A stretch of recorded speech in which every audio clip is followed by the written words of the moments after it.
Alright, haven't used this camera in a while to do just a regular review. I know it's not, you don't get that lovely, blurred background kind of look, but I'm gonna do two reviews and then that camera overheats too much, so I found myself like speeding through things. Anyway, so the first movie I saw today was It.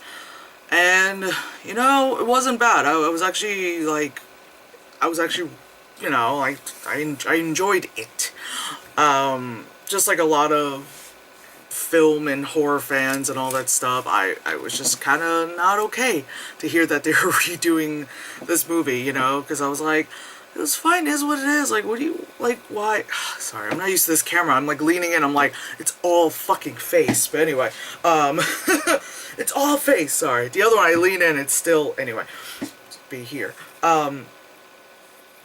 So sorry, what was I saying? So, yeah, so all I was thinking is like, okay, they're gonna do this movie like in like how horror films are done now, so it's nothing but jump scares, it's nothing but, like, it's gonna be too gory, like, to the point where it becomes ridiculous. It's just gonna, they're gonna somehow throw in some kind of like nudity in there because, they're not gonna take Stephen King's ideas, like his ideas, like the book, they're just gonna like just remake the miniseries rather than like go through the source material. And again, like last month when Dark Tower came out, I know it, like a lot of people didn't like it, and I know I had said in the review I was fine with it, mainly because again I hadn't read Dark Tower in like forever, so I couldn't just be one of those people like, I'm just gonna hate it because everyone else hated it. I was just like, it's fine. Of course, once I reread it, I'll be like, what the fuck was I thinking? I will admit to that. But anyway, but this one has another Stephen King adaptation, and one I definitely recall more from what I read, which I would love to reread this one as well. Yeah, I fucking enjoyed this one. Again, it's not just like a complete like shot for shot remake kind of thing, which is new actors and all that stuff. I like that they did. I like that they put it in the 80s because the previous movie was like late 80s, early 90s, and they put it in the 50s, kind of where it was when the book was set.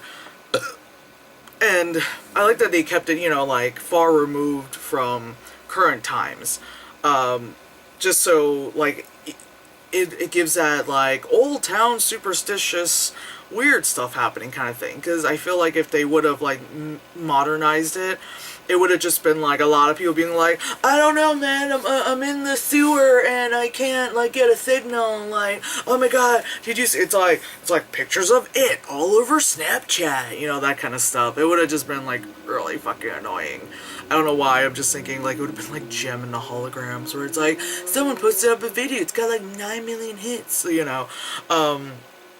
I'm glad that's not the case. Although for the sequel they might do that. But anyway, so you like the kid actors were, I freaking like them, and I'm usually not one for kid actors because most kid actors annoy the living shit out of me. Like, because they try to do like, it's like that Jonathan Lipnicki, whatever, the kid from Jerry Maguire, and that little shithead from Jake Lloyd from Phantom Menace. It's always just like very, very bad acting, but they're cute, so that's fine kind of bullshit.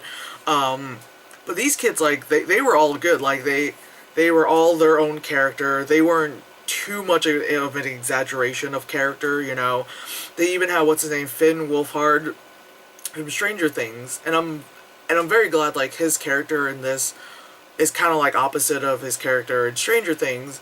Because in Stranger Things, he was like this nice, sweet kid, he's looking after Eleven, he's like, pretty much trying to like be the leader of the pack kind of stuff, and, but this one, he's like a total asshole, and he just doesn't give a shit, but he's still, he's like the Cartman of the group. It's like, why are we still friends with this asshole, So, like, it was good because then it wasn't just like, oh, he just plays that kid, From now on, you'll be, 13-year-old kid in the 80s, so it was good that, he was just like this little shitty Cartman kid, and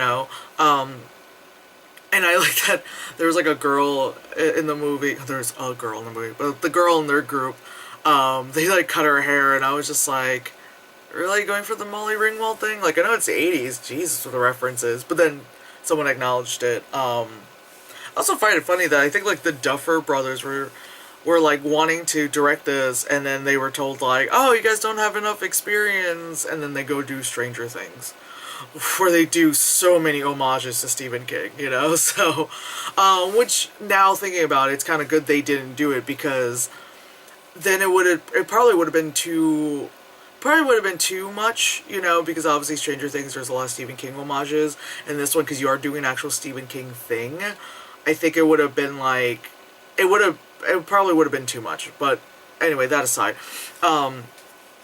Anyway, so yeah, like, again, like, the guy who played it, Bill Skarsgård, one of the Skarsgård, because that family's got a lot of people in the acting world. He did a good job, you know. Like, he did have big shoes to fill, big clown shoes to fill. There's that pun. Jesus Christ. Since of course it's Tim Curry, like, you know, you gotta fill those shoes. It's pretty hard, you know. It's kind of like, you know, when Heath Ledger was playing the Joker, they're like, well, you've got, you know, like Jack Nicholson and such beforehand. I'm like, you got some big shoes to fill. And this kid, he did well. Like, you know, I think I saw like a couple episodes of that Hemlock Grove thing. You know, it was alright. And then, you know, recently he was in like Atomic Blonde as like the guy who just got him over the border. And like, he was like a person in there, so it wasn't really much to like compare to, you know. It's like when Chris Hemsworth was cast as freaking Thor, and I was like, I only know him for being like Captain Kirk's dad in the beginning, and it was like a role. It was like, I don't know what to say about it, you know. Anyway, but yeah, he did a decent job. He, like, in the beginning when he was like talking to the little Georgie, and he had that creep factor to him where you're just like, why is this kid just talking to this weirdo inside like a fucking storm train? Why? And he was just like, okay, I'll just get my boat, I'm a cute little kid. And he's just like, he's looking at him all wide-eyed, like, no blinking kind of shit. You're like, ugh. Like, this movie did have, like, jump scares in it, but they weren't the ones where you yell at the movie where it happens. You're like, God, fuck you, movie. Where, like, it would just startle you. It was for nothing. Like, they would have those moments. There are also moments where you, obviously, like, with all movies, when a jump scare happens, usually you can kind of see it coming. And then you're like, whoa, okay. And, you know, like, you see in, like, one of the commercials, because it's like, oh, there's a red balloon, and then it pops, and he's, like, there, and it's like, ah! You know, all that stuff. Yeah. But like I said, like, seeing the trailers, the first time, I was like, you know, you saw the concept art and all that stuff, and then you saw the trailers, you're like, you know, I remember, like, the teaser, I was like, God, this really feels creepy. This might actually be, like, good. And then when the full trailer came out, I was like, oh, okay, they're going there. They're Stephen Kinging it up like crazy, you know? And yeah, like I said, I enjoyed this. Like, of course there's jump scares, but they weren't the ones that you're just like, fuck you, movie, you know? The kids did a really good job. I'm glad they didn't put that orgy scene in there, but I think that's something that everyone says, because it's not necessary. Like, I get it. It was in the book, and it's in it means something. Like, it's, like I said during the Dark Tower review, there's some things that are fine on paper, but on screen it's like, you know. And again, like I said, I enjoyed it. It was good. I don't know what else to really say about it, because, like, we kind of know, like, the plot of it and everything. But if it's like, I don't want to be like, oh my god, it's sequel bait in the end. It kind of did, but, like, not in a bad way. Not like in a Last Airbender kind of way where you're like, oh, you really thought this movie was gonna get a sequel, didn't you? You know? But it was more like, oh, you know, because when it ended, it says it, and then it says chapter 1. You're like, ooh, okay, I see where you're going, you know? Although in Last Airbender, it starts off with book 1, and you're going, no, this ain't gonna happen. And then it has the sequel bait, and you're like, no. But yeah, like, this movie, it would make sense for it to be, like, a couple, like, 2 movies, you know? Because it's, like, you know, the whole, like, every 27 years thing, so you got the kids at younger ones, and then the next book, blah, the next movie would be 27 years later, you know, of course, and they're older, and it's the adult them fighting it again, you know, and then I would be really interested in seeing that, because it's usually the story is, most of the time, well, I know the miniseries, they hop to the other side, but most of the time, like, the people just focus on, like, the young kid part, because I know in the miniseries they showed, like, them older, and I was like, you know, but this one makes sense. This isn't like The Hobbit where you had to split it between 3 books. This book I think has more pages than the fucking Hobbit. It was just, but that's my own thing, my own gripe with The Hobbit. But anyway, but yeah, so like I said, I liked it. I like it.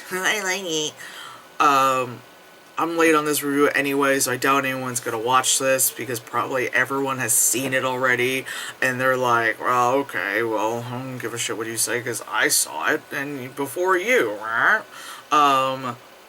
But, yeah, and I think I read the other day, it was like, yeah, it is like the #1 grossing horror film.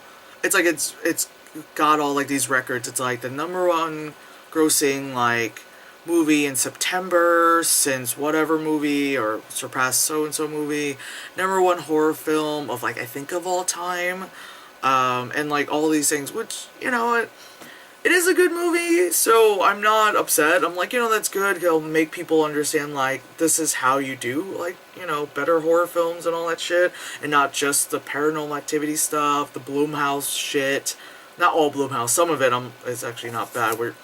Some movies you go see, and you're like, oh god, it's a Blumhouse. Like, when I went to go see Get Out, and I saw the Blumhouse thing, I was like, oh no, it's gonna end in a jump scare, you know. Yeah, like, none of that, not Insidious, the later ones, but what's that other one, Sinister, that shit, you know, like, that kind of stuff, where it's just like, this is dumb, this isn't scary, anyway, but yeah, so hopefully people understand, like, stop with the shitty horror films. And I think they want to, like, bring back Saw, and I'm like, why? Why? But anyway, so, yeah, like I said, no one's probably watching this video since everyone went to go see it already. So, there's my review. Guys, I'm fucking, like, what, 2 weeks late or something? Where's my calendar? I am starting, it's coming to almost 3 weeks late on it. Yeah. Okay. Well, next movie.